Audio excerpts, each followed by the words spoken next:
മെക്സവൻ വ്യായാമ കൂട്ടായ്മയുടെ പ്രവർത്തനം സംബന്ധിച്ച സംശയങ്ങളിൽ അന്വേഷണം ആരംഭിച്ചിരിക്കുകയാണ് കേന്ദ്ര രഹസ്യാന്വേഷണ വിഭാഗം.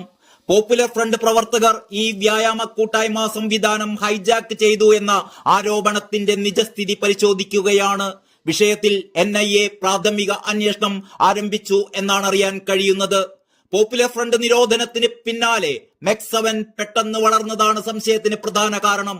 മലബാർ മേഖലയിൽ മെക്സവൻ പ്രവർത്തനം വ്യാപകമാകുന്നതായും പിന്നിൽ പോപ്പുലർ ഫ്രണ്ട് ആണ് എന്നും CPM ആണ് ആദ്യം ആരോപിച്ചത്.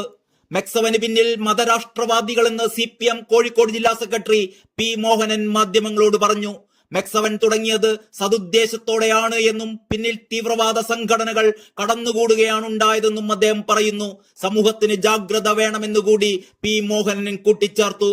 മെക്സവനെതിരെ സമസ്ത AP വിഭാഗവും രംഗത്തെത്തിയിട്ടുണ്ട്. മെക്സവന് പിന്നിൽ ചതി എന്നും അതിൽ സുന്നികൾ പെട്ടുപോകരുതെന്നും സമസ്ത AP വിഭാഗം നേതാവ് പേരോട് അബ്ദുറഹ്മാൻ സഖാഫി പറഞ്ഞു.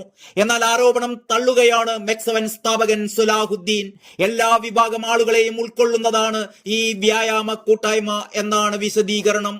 മെക്സവൻ കൂട്ടായ്മ വിവാദത്തിൽ CPMന് ചുട്ട മറുപടിയുമായി മെക്സവൻ കൂട്ടായ്മയുടെ Calicut chief coordinator TPM Hashir അലിയും രംഗത്തെത്തിയിരുന്നു. മെക്സവൻ കൂട്ടായ്മക്ക് പിന്നിൽ ജമാഅത്തെ ഇസ്ലാമിയോ പോപ്പുലർ ഫ്രണ്ടോ അല്ല എന്ന് TPM ഹാഷിർ അലി വ്യക്തമാക്കി.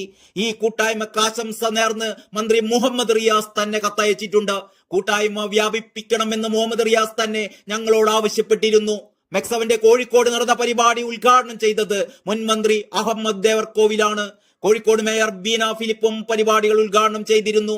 മെക്സവൻ കൂട്ടായ്മയിൽ CPM നേതാക്കളുമുണ്ട് എന്ന് ഹാഷിർ അലി വ്യക്തമാക്കി.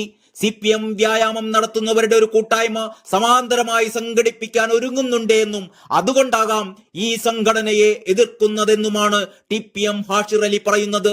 നിയമവിരുദ്ധ പ്രവർത്തനമുണ്ടെങ്കിൽ പോലീസ് അന്വേഷിക്കട്ടെ എന്നും ഹാഷിർ അലി പറഞ്ഞു. മുഹമ്മദ് റിയാസ് അയച്ച കത്തും മേയർ ബീന ഫിലിപ്പ് പങ്കെടുക്കുന്ന പരിപാടിയുടെ ഫോട്ടോകളും സംഘാടകർ പുറത്തുവിടുകയുണ്ടായി. News desk Kerala life.